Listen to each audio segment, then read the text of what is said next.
चाहता। आपका बोझ कोई भी हो सकता है। आप बीमारियों के बोझ में दबे होंगे, आप कर्जे के बोझ में दबे होंगे, आप ऐसे बोझ में दबे होंगे जो आपको पवित्र जीवन जीने से रोक रहा है। उन सारी चीज़ों को, किसी भी बात को छुपाना नहीं है। प्रभु की संगति में बैठकर परमेश्वर से कहना, प्रभु मैं कर्जे में हूं, इस बोझ से मुझे हल्का कर दो। परमेश्वर मैं बीमार हूं, इस बोझ से मुझे हल्का करो। परमेश्वर मैं एक पवित्र जीवन नहीं जी पा रहा हूं, मैं संडे को चर्च जाने में असमर्थ हो रहा हूं। मेरे लिए मार्ग खोलिए ताकि मैं हर संडे चर्च में जाके प्रार्थना कर सकूं, आपकी आराधना कर सकूं। आज ही आप अपने जीवन में इसको लागू करके देखिए। आप पिछले कई वर्षों से, कई महीनों से प्रार्थना कर रहे हो, आप कई महीनों से कलीसिया में जा रहे हो, आप दूसरों से प्रार्थना करवा रहे हो, लेकिन अभी तक आपका अगर उसका जवाब नहीं मिला, एक क्षण अपने जीवन को परमेश्वर के हाथों में समर्पण करके खुद बैठिए प्रार्थना में और प्रभु को पुकारिए।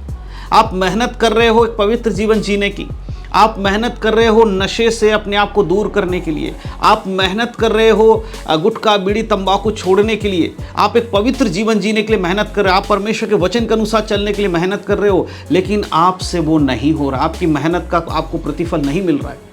और जब हम यीशु मसीह के पास आए, हमने उद्धार पाया, हमने चंगाई को पाई, उसके बाद जब हमें ये बताया गया कि एक पवित्र जीवन जीना बहुत ज़रूरी है, तो बहुत बार बाइबल के अनुसार जीवन जीना बहुत सारे लोगों के लिए मुश्किल हो जाता है।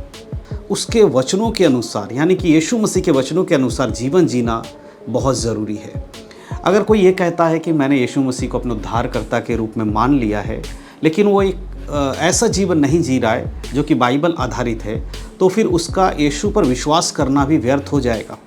आप सभी को प्रभु यीशु मसीह के नाम में जय मसीह की, परमेश्वर के नाम की स्तुति और महिमा हो।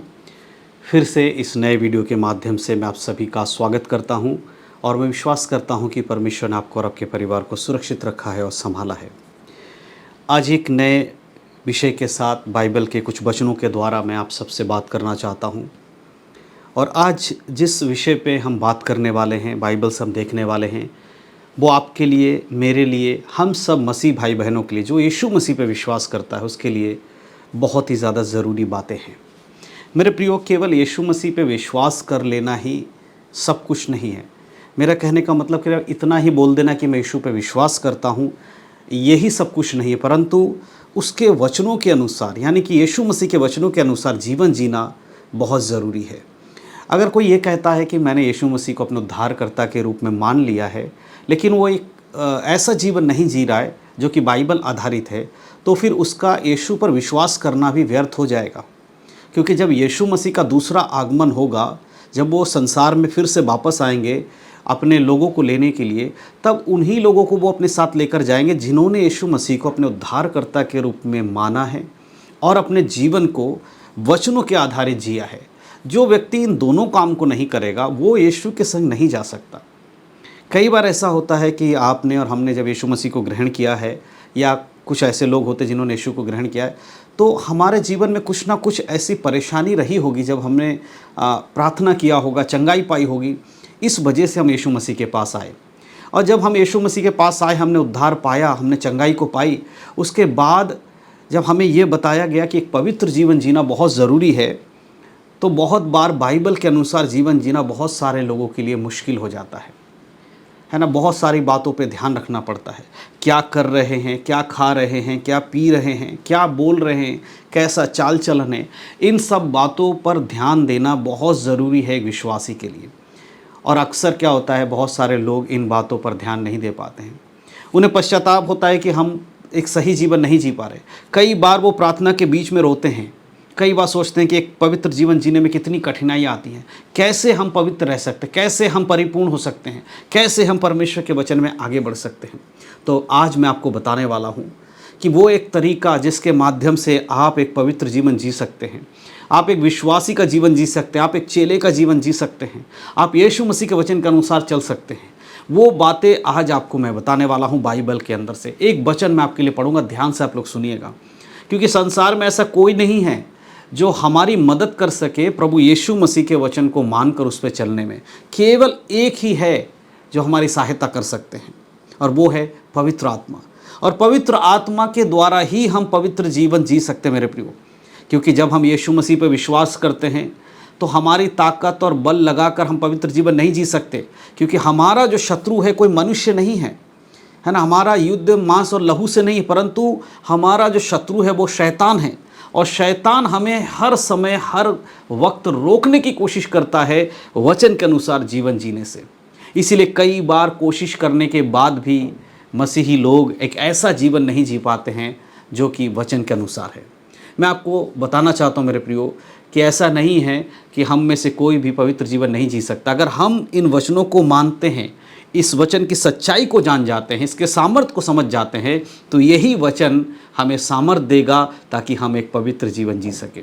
एक वचन मैं आप लोगों के लिए पढ़ूंगा, आप लोग ध्यान से सुनिएगा। मत्ती रचित सुसमाचार के 11 अध्याय उसके 28 आयत को इस प्रकार यहाँ पर लिखा है, हे सब परिश्रम करने वालों और बोझ से दबे हुए लोगों, मेरे पास आओ, मैं तुम्हें विश्राम दूंगा।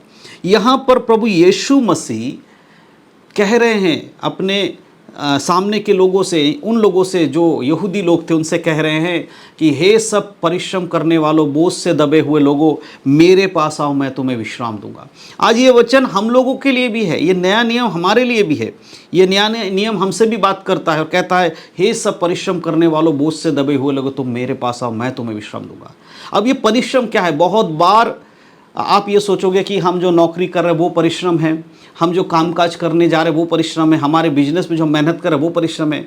मेरे प्रिय, वो सब हमारा एक शारीरिक परिश्रम है। संसार के लिए हमें भोजन के लिए, परिवार को पालने के लिए मेहनत करने की आवश्यकता है, वो है। लेकिन यहाँ जिस बारे में मैं आपको बताने वाला हूँ इस वचन से, वो है आत्मिक मेहनत, परिश्रम, आत्मिक परिश्रम।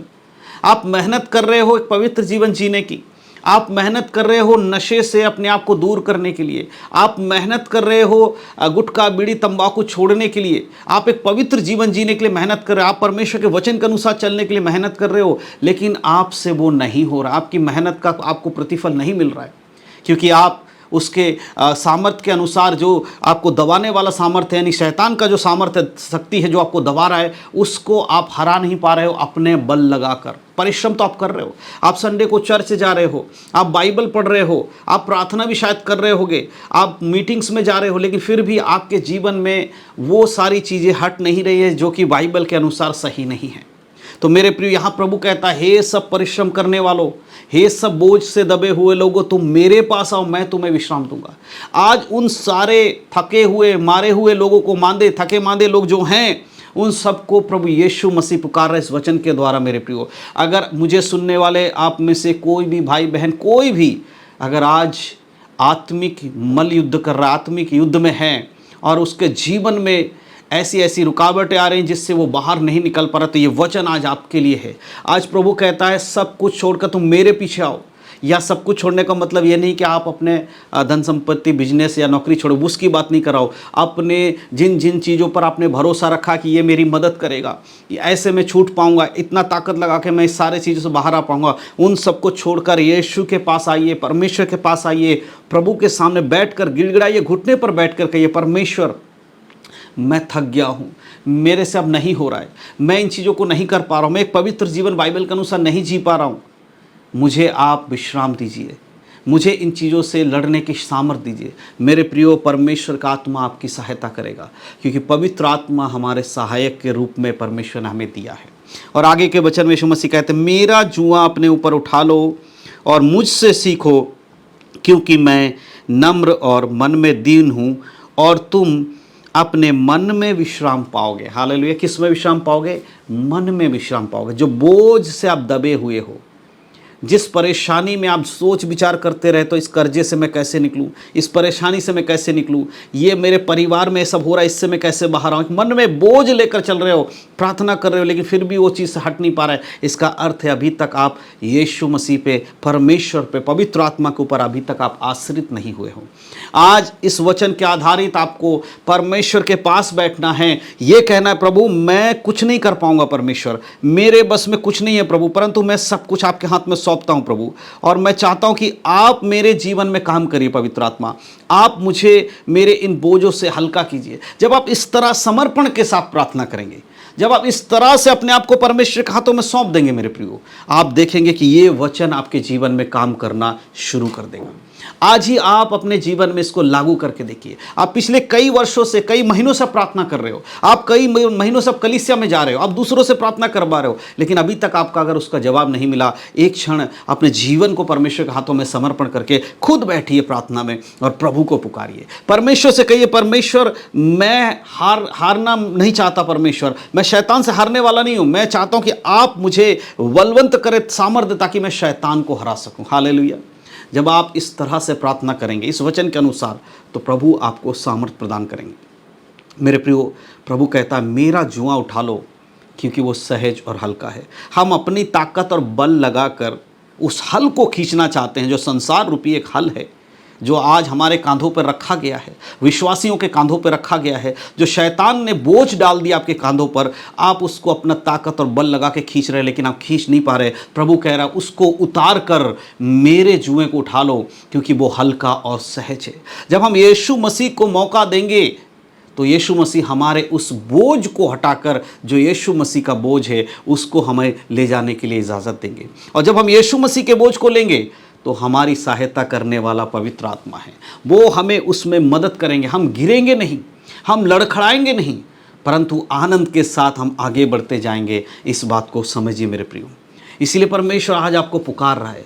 हर एक विश्वासी जो बोझ से दबा हुआ है, जो परेशानी में है, जो पवित्र जीवन नहीं जी पा रहा है, देखिए सबका निचोड़ यही है कि पवित्र जीवन जीने में अगर आपको परेशानी है, आज आपको अपने जीवन को प्रभु के हाथों में सौंप कर प्रार्थना करने की ज़रूरत है। कई बार लोग ऐसा नहीं करते हैं, वो बार बार लोगों के पास जाके प्रार्थना विषय देते हैं।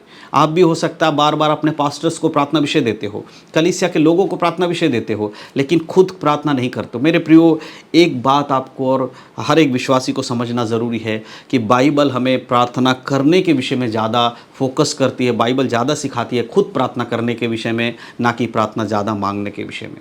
आज मसीहों में यही सबसे बड़ी कमी हो जाती है कि लोग एक दूसरे से प्रार्थना विषय मांगते, प्रार्थना कर दो पास्टर जी, प्रार्थना कर दो भाई, प्रार्थना कर दो बहन, लेकिन खुद बैठकर कुछ मिनट, कुछ घंटे, कुछ दिन प्रार्थना करना उनको नहीं आ रहा है। यही वजह है कि आपका बोझ बड़ा है। अगर आप अपने बोझ को लेकर खुद परमेश्वर के संगति में बैठेंगे, आप दूसरों को प्रार्थना दीजिए, कोई प्रॉब्लम नहीं है, लेकिन अगर आप ज़्यादा प्रार्थना उसमें नहीं करेंगे, तो आपको उससे छुटकारा मिलना थोड़ा मुश्किल है, असंभव है मेरे प्रियो। और धीरे धीरे लोग इसी प्रकार से प्रभु से दूर हो जाते हैं। जब उनके जीवन में कोई ऐसा काम ही नहीं हो रहा है, उनके जीवन में प्रार्थना को उत्तर नहीं मिल रहा है, वो सोचते हैं मैं गलत मार्ग पे चल रहा हूँ, चलो यीशु मसीह को छोड़ देते, हम जहाँ से आए हैं वहीं चले जाएंगे। लेकिन प्रभु का वचन कहता है ऐसा मत करो, परंतु हे सब परिश्रम करने वालों, बोझ से दबे हुए लोगों, तुम मेरे पास आओ, मैं तुम्हें विश्राम दूंगा। आज परमेश्वर का ये वचन हम सभी के लिए मेरे प्रियो, अगर आपको ये बातें समझ में आ रही हैं, तो आज अपने जीवन को ज़रूर परखिएगा, बैठिएगा प्रार्थना में, प्रभु से कहिएगा परमेश्वर मैं इस बोझ से निकलना चाहता। आपका बोझ कोई भी हो सकता है। आप बीमारियों के बोझ में दबे होंगे, आप कर्जे के बोझ में दबे होंगे, आप ऐसे बोझ में दबे होंगे जो आपको पवित्र जीवन जीने से रोक रहा है। उन सारी चीज़ों को, किसी भी बात को छुपाना नहीं है। प्रभु की संगति में बैठकर परमेश्वर से कहना, प्रभु मैं कर्जे में हूँ, इस बोझ से मुझे हल्का कर दो। परमेश्वर मैं बीमार हूँ, इस बोझ से मुझे हल्का करो। परमेश्वर मैं एक पवित्र जीवन नहीं जी पा रहा हूँ, मैं संडे को चर्च जाने में असमर्थ हो रहा हूँ, मेरे लिए मार्ग खोलिए ताकि मैं हर संडे चर्च में जाके प्रार्थना कर सकूँ, आपकी आराधना कर सकूँ। मैं बाइबल पढ़ने में असमर्थ हूँ परमेश्वर, बाइबल पढ़ता हूँ लेकिन समझ में नहीं आता, इसलिए प्रभु आप मेरे इस बोझ को हल्का कर दिए ताकि मैं बाइबल पढ़ सकूँ। पवित्र आत्मा मैं एक पवित्र जीवन नहीं जी पा रहा हूँ, आप मेरी मदद करिए, ऐसा बोझ है मेरे ऊपर कि मैं उसे उतार नहीं पा रहा, पवित्र जीवन जीने में रुकावटें आ रही हैं। प्रभु आपकी मदद करेंगे। जब आप इस तरह से अपने आप को समर्पण करेंगे मेरे प्रियो, तब आप देखेंगे आपका बोझ परमेश्वर उठाएगा, हालेलुया, हल्का करेगा वो। इसलिए आज इन वचनों को आप हल्के में मत लीजिए, परंतु अपने बोझ को प्रभु के हाथों में सौंप दीजिए ताकि वो हल्का हो जाए। हालेलुया, परमेश्वर के नाम की स्तुति हो। मैं विश्वास करता हूँ कि आप मेरी बातों को समझ पा रहे हैं। ये वचन सिर्फ किताब में लिखी हुई कुछ लाइनें नहीं है, ये जीवित सामर्थी वचन है जो आपके और हमारे जीवन को बदल सकता है। संसार में सबसे इम्पॉर्टेंट ये वचन है, इससे ऊपर कुछ भी नहीं मेरे प्रियो। जब हम इन वचनों को समझेंगे तभी हमारे जीवन में काम होगा। विश्वास के साथ आज इन वचनों को ग्रहण किए और इसके अनुसार प्रार्थना ज़रूर करिएगा। आप देखेंगे आपके जीवन से हर एक बोझ को प्रभु यीशु मसीह के नाम से परमेश्वर दूर करेंगे। हालेलुया, परमेश्वर के नाम की महिमा हो। मैं विश्वास करता हूँ कि आज के इस वचन के द्वारा आपने जो कुछ सीखा अपने जीवन में ज़रूर लागू करेंगे। आइए हम सब मिलकर थोड़ा प्रार्थना करें। मैं भी आपके लिए प्रार्थना करना चाहता हूँ, मेरे साथ आप सब भी प्रार्थना कीजिए। सर्वशक्तिमान पिता परमेश्वर, धन्यवाद करते हैं प्रभु इस सुंदर समय के लिए, आज के इस बहुमूल्य वचन के लिए परमेश्वर धन्यवाद, जिसमें आपने हमसे कहा, हे सब परिश्रम करने वालों, बोझ से दबे हुए लोगों, तुम मेरे पास आओ, मैं तुम्हें विश्राम दूंगा। प्रभु जी, जितने भाई बहनों ने इस वचन को सुना है उनको मैं आपके बलवंत हाथों में समर्पण करता हूं, उनके लिए प्रार्थना करता हूं परमेश्वर पिता। उनके जीवन में किसी भी प्रकार का जो बोझ है प्रभु जी, आत्मिक जीवन में आगे बढ़ने के लिए जो बोझ शैतान उनके जीवन में दबा रखा है प्रभु, उस बोझ से हल्का होने के लिए परमेश्वर आज आप इनकी मदद करें पिता परमेश्वर। पवित्र आत्मा सहायता करे ताकि ये आत्मिक रूप में उन्नति पाए प्रभु जी, संसारिक बोझ से हल्के होकर प्रभु आपके वचन के अनुसार चलने वाले लोग बने। जितने भी लोग प्रार्थना कर रहे हैं प्रभु, उनको आशीष करे परमेश्वर, आपके वचन में चलने के लिए सबकी सहायता और मदद होने पाए। धन्यवाद करता हूं प्रभु जी, आपने हम सबकी प्रार्थना सुना, उसके लिए धन्यवाद। सारा आदर महिमा जलाल आपको देते हैं और इस प्रार्थना विनती को अपने उद्धार करता आपके प्रिय पुत्र यीशु मसीह के धन्य नाम से मांगते हैं, सुनकर कबूल करे हमारे स्वर्गीय पिता। और सबने मिलकर कहा आमीन, आमीन। प्रभु के नाम की स्तुति हो, परमेश्वर के नाम की महिमा हो। मैं विश्वास करता हूं कि हमारी प्रार्थना को परमेश्वर ने सुना, आज के इस वचन के द्वारा आपने आशीष पाया है और परमेश्वर के वचन को अपने जीवन में लागू ज़रूर करें और अपने साथ वाले लोगों को ज़रूर परमेश्वर के वचन से सिखाएं और उन्हें भी बताएं कि प्रभु पर आश्रित होना कितना ज़रूरी है। परमेश्वर इन सब बातों के द्वारा आप सबको आशीष दे। यीशु मसीह के नाम में सबको जय मसीह की। God bless you. आशीषित रहें, प्रभु में बढ़ें, उद्धार में बने रहें। यीशु मसीह के नाम में जय मसीह की।